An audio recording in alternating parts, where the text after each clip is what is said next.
My best friend's wedding, a girl lunged forward and caught the bouquet, only for it to slip from her hands and land squarely in my arms. My best friend, Lauren Walker, beamed at me. "Madison, looks like you're the next bride." The guests exchanged knowing glances and turned toward my boyfriend of 8 years, Mason Ryder, the CEO of the Ryder Group. But he calmly plucked the bouquet from my hands and casually passed it to the girl standing beside me, his secretary, Natalie Carter. She caught it first. He ruffled my hair, his voice gentle. "Be good. Give it back to Natalie for now. We'll wait for the next time." The spotlight and the guests' attention shifted with the bouquet, settling on Natalie. I looked at her startled yet shy expression, then rested a hand on my stomach and forced a bitter smile. Mason didn't know there wouldn't be a next time. Our 8-year promise had already come to an end, and we still hadn't taken the step into marriage. And I had already promised my parents, who were royalty, that next week I would leave and return to Montelvia to inherit the family legacy. The moment Natalie Carter ended up with the bouquet, my best friend Lauren Walker's smile vanished. She was even angrier than I was. Leaning close to my ear, she whispered through gritted teeth, "That Natalie did it on purpose. Before the wedding, I specifically told everyone the bouquet was meant for you." I gently interrupted her. "Lauren, today is your big day. Little things like this don't matter. But you've waited 8 years just to marry Mason," she said anxiously, "and now you're carrying his child. If you still don't have the wedding soon, it's okay." I turned my head calmly and looked toward Mason Ryder. Natalie, holding the bouquet, was sitting right beside him. The distance between them was far closer than what a secretary should reasonably keep.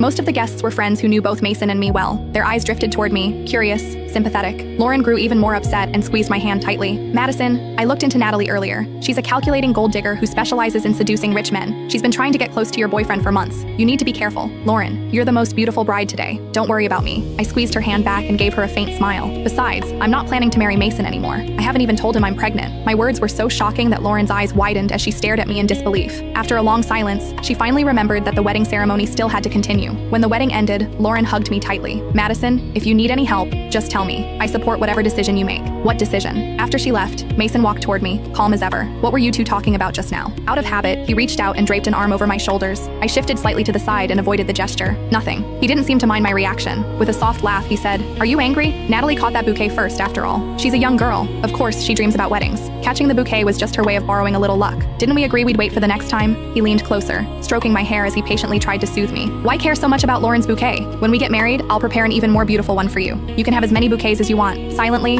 I curled my fingers into my palm and looked straight into his eyes. "Can we get married this month then?" Lauren and I made a promise when we were kids. Whoever married first, the other would marry right after. We would be each other's bridesmaids and witness each other's happiness. The air seemed to freeze. Mason's hand, which had been brushing my hair, paused midair. A few seconds later, he chuckled lightly. "You're still taking childhood jokes seriously? I'm the CEO of the Ryder Group. A wedding can't be thrown together so hastily. Don't rush. I promise you, it will be the most perfect wedding." Bitterness surged quietly in my chest. Every time a conflict arose, he would make promises about next time, about that future wedding. 8 years had passed, and I was still waiting for the day that promise would come true. But now I had decided to go home. I wouldn't wait any longer.